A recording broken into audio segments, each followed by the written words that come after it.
Hello, everyone, and welcome to the Armenian News Network Groong Week in Review for December 15, 2024. Today, we're talking with Dr. Anna Karapetyan. Hello, Anna. Thanks for coming on the show. Hello. Ողջույն, Anna. Thanks for having me. Pleasure to have you. Anna, we have been covering the downward spiral that is the Azerbaijani-Armenian negotiations on so-called peace over and over on our podcast. And frankly, presenting that narrative as genuine negotiations is nauseating, to say the least. And at this point, intellectually dishonest, in my opinion. So let's cut to the chase. Over the last 7 days, while Pashinyan keeps the pretense that there are negotiations, the following things, according to Benjamin Pogosyan, and I'm reading one of his WhatsApp notifications to his followers, the following things have happened. So at least 5 planes carrying weapons to Baku from Israel, Serbia, and Bulgaria have been noticed by open source intelligence folks. We know that Azerbaijan regularly receives arms from Israel almost on a monthly or weekly basis.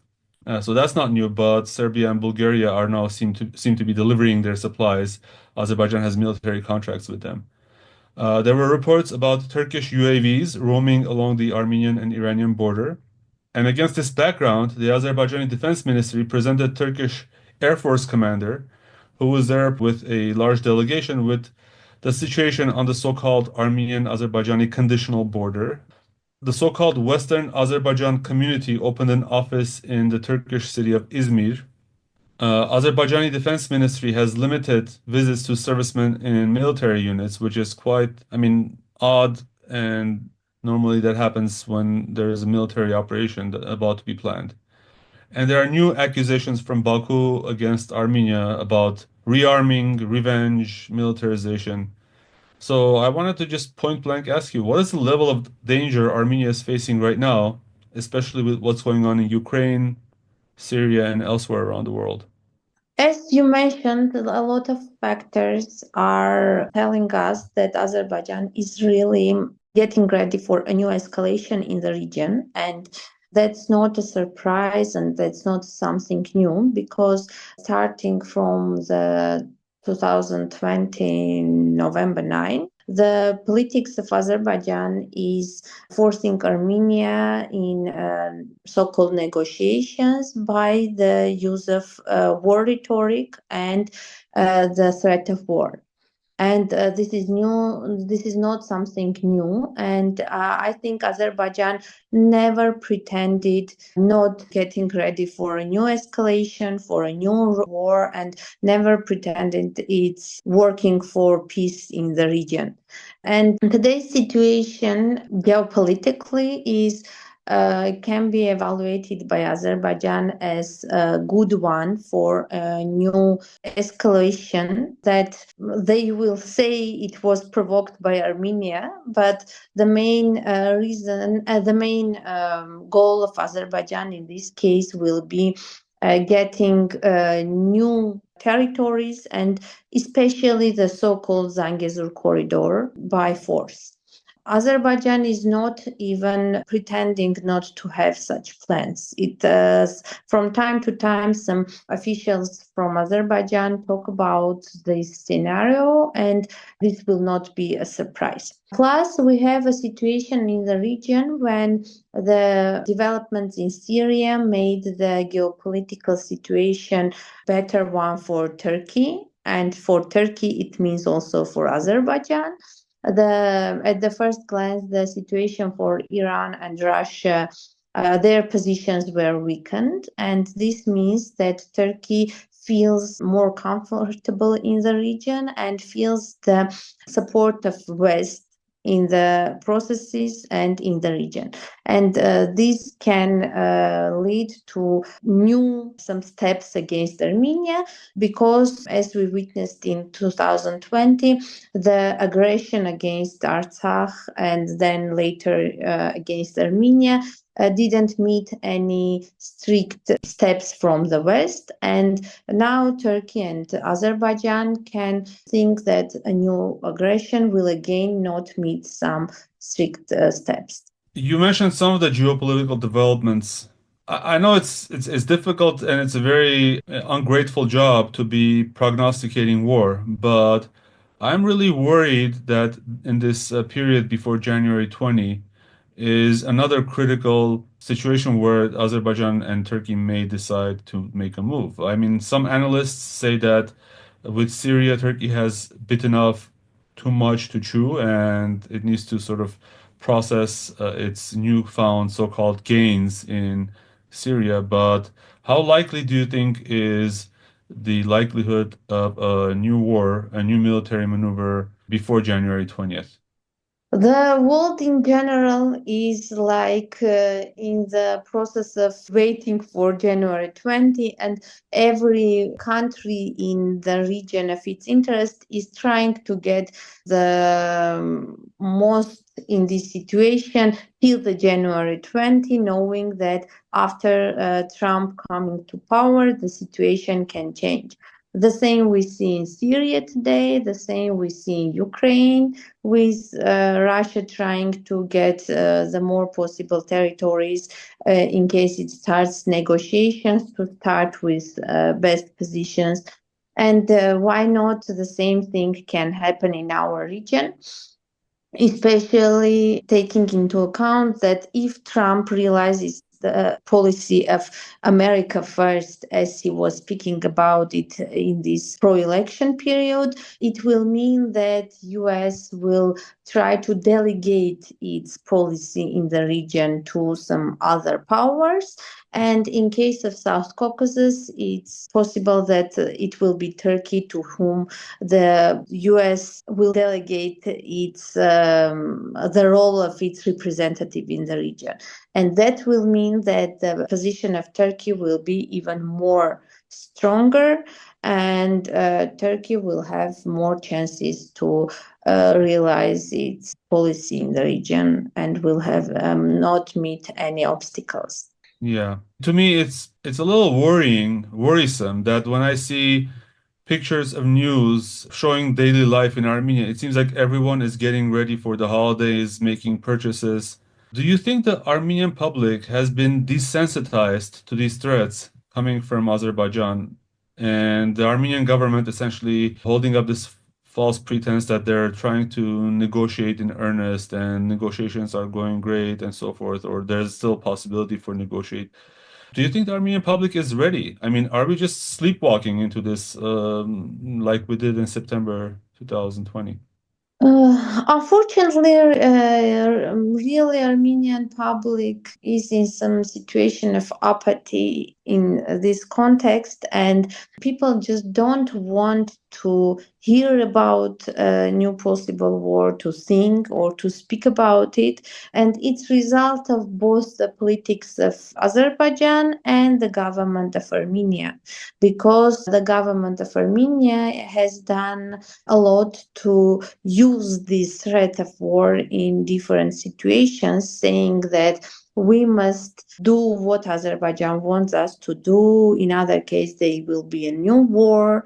And always speaking about this a new possible war, and on the other side saying that they are doing everything for peace, and that everyone who speaks about some political interests and some different issues connected with conflict, they are making a possible war closer, etc. This discourse about war has become something that people are trying to escape. And they are trying to pretend not seeing what's going on in the region. On the other side, Pashinyan now is in the process of pre-election processes, trying to focus the interest of people on some ordinary issues like drinking coffee, speaking about different issues of using water, closing the sink or not closing, and such issues like this.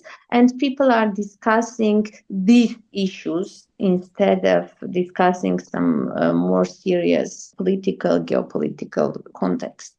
And this discourse on a new possible war or a geopolitical situation in the region are not popular because people just don't want to hear about it.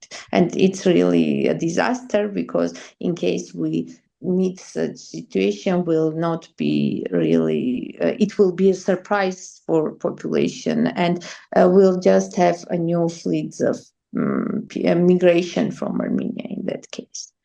I'm also concerned about, I mentioned it a little bit, but, and we talked about it last week, where Pashinyan, in his interview, out of the blue, started bringing up the term, Western Azerbaijan, saying that, oh, Azerbaijanis say that because Armenians say Western Armenia, as if trying to put an equal sign in between the two terms.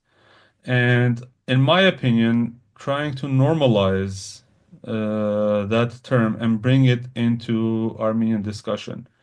It has been a slow trickle, obviously, and not on the Armenian side. On the Azerbaijani side, that they have prepared for this very well. But we keep hearing this news, oh, well, in Armenian media, but then I think everyone is wary of trying to think. Everyone is like, doesn't want to believe that, for instance, the Armenian government would or could have possibly negotiated with Azerbaijan on the so-called return of these Azerbaijanis. And it's clear now from Aliyev's rhetoric that this is one of their demands. They want to bring hundreds of thousands of Azerbaijanis, and I feel essentially that this is going to be one of the pretexts that Aliyev uses, or perhaps, when or if, God forbid, if they do succeed to militarily occupy Armenia, that will be one of the conditions for a ceasefire or whatever, How dangerous do you think that this rhetoric is, and what is the right way to talk about it by analysts, by media? Should we be essentially shouting about this danger from the mountaintops, or should we basically say, let's ignore this if the government is ignoring it?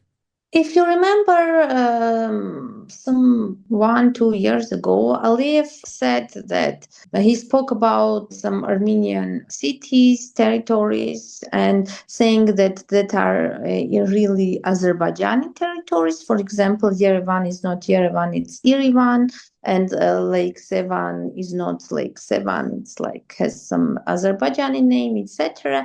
And he promised his population that he will bring back these territories to Azerbaijan, but not by war, but by people.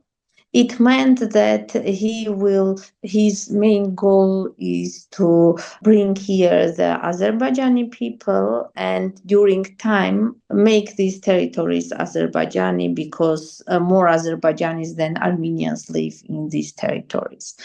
And not taking this seriously is something really not serious and not real, because Azerbaijan, we have witnessed that Azerbaijan, this is the policy of Azerbaijan, announcing something really not realistic and seeming not serious, but being very, very determined to that issues, and making steps to make these, at first glance, some stupid ideas more and more acknowledgeable for international partners and for the people of the region, and making this reality sometime later.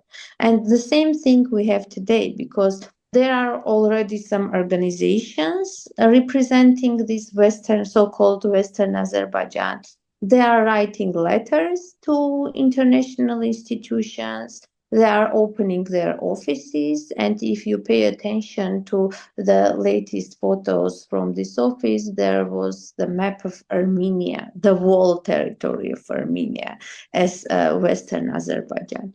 And Aliyev is doing these steps continuously. And this means that it is not just a rhetoric. It is real policy, and he is going to turn this policy to reality. And this is a real threat for Armenia, and not speaking about it will not save us from it. And this situation is the result of not speaking about it, because Azerbaijani propaganda is saying that Aliyev is speaking about Western Azerbaijan, not to let Armenia speak about the right of return of Armenians to Nagorno-Karabakh.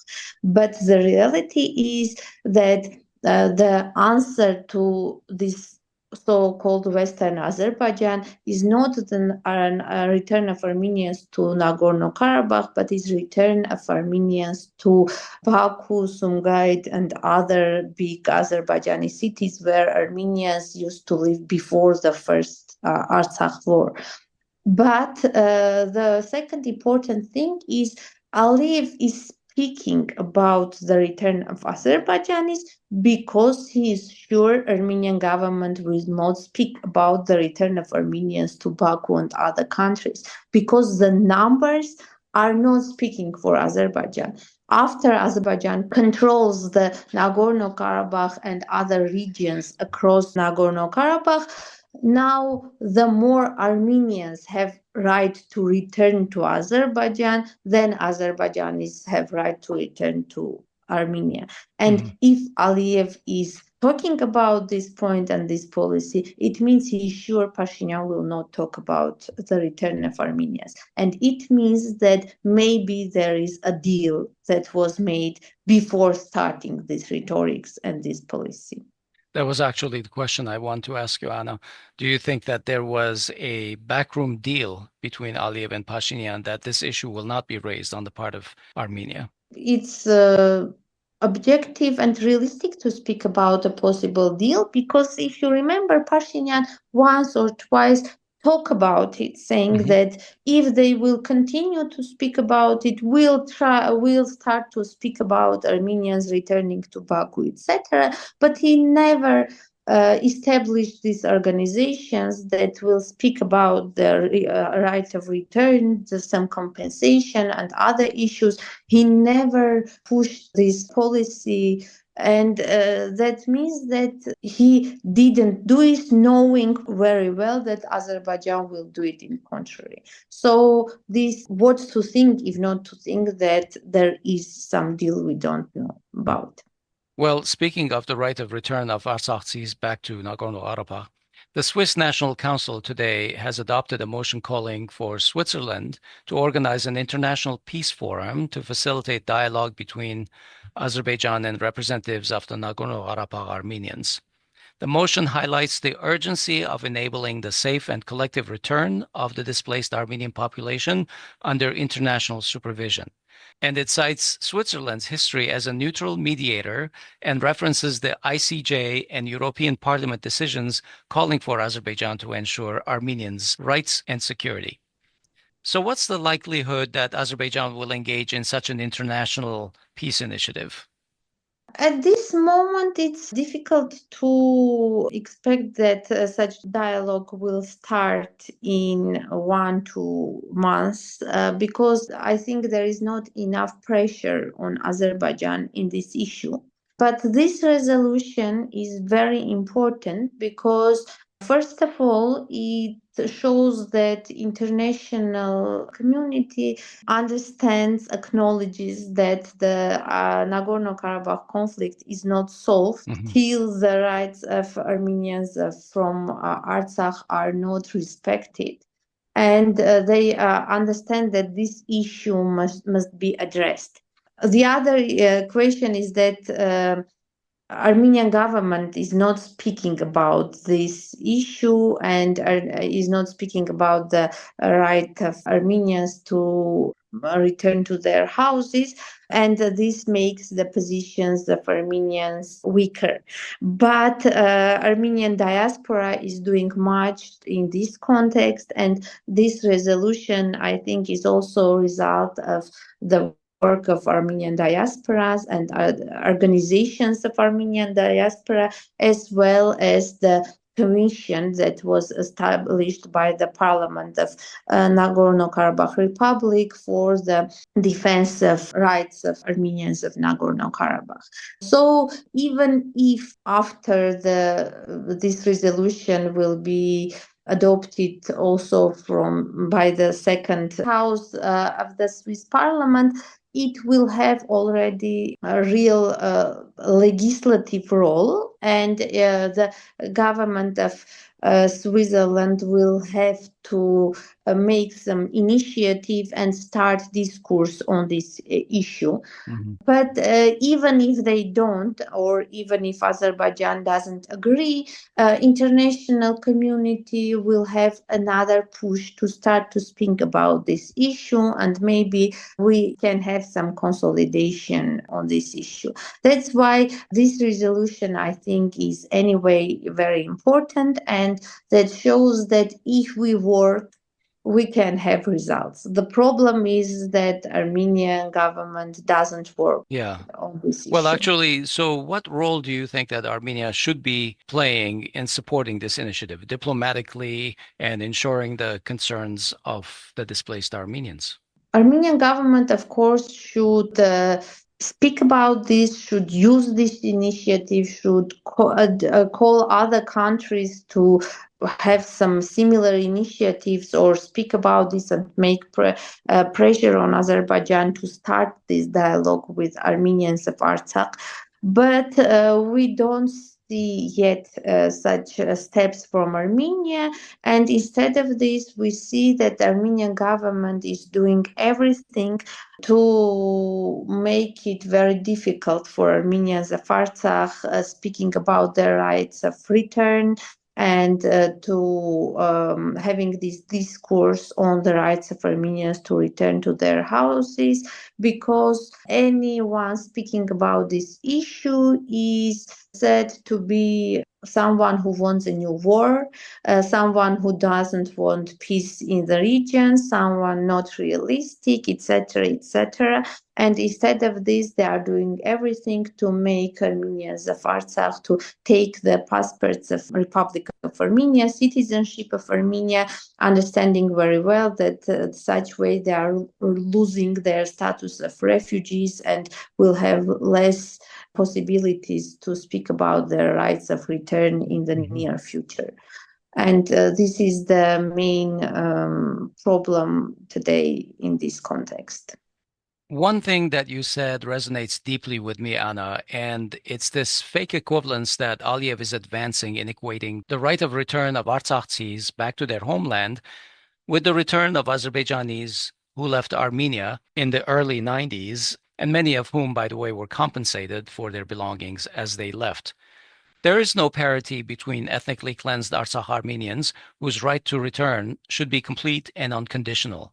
If Azerbaijanis who left Armenia in the early 90s want to return to Armenia, then the parity for that should be 1-for-1 for the Armenians who were pogromed out of Azerbaijan's Baku, Sumgait, and other areas, and who left in the early 90s. That's where the equivalence should be made in negotiations. All right. Thank you, Anna. Let's wrap up our topics here. And now I'd like to ask each of you if there's something on your mind that you would like to share with our listeners. Who wants to go first? Yeah, so let me go first. In order to take my mind off of what's going on in Armenia, I've been reading The Psychology of Totalitarianism by Matthias Desmet. He's a Belgian scholar. It's an interesting book. He covers basically how societies can be essentially conditioned into becoming totalitarian, and he has this idea about mass formation, where you can essentially induce an entire society into psychosis, doing things that are illogical and conforming to totalitarianism. He brings obvious examples like, Stalin, Hitler, and so forth, but he also, it's controversial, but he also brings the example of COVID, when during those times we enacted some pretty illogical and totalitarian measures such as the lockdowns. We kept our children away from their education, and so many suffered. I know it's controversial, but I think that if you read what he has to say, I think it will resonate very well. And of course, in reality, it turned out not to be very unrelated to Armenia, because I believe that Armenian society is currently under some kind of a mass psychosis, because we have a psycho in our leadership as a totalitarian leader, and everyone seems to be okay with it. Anna, what's on your mind?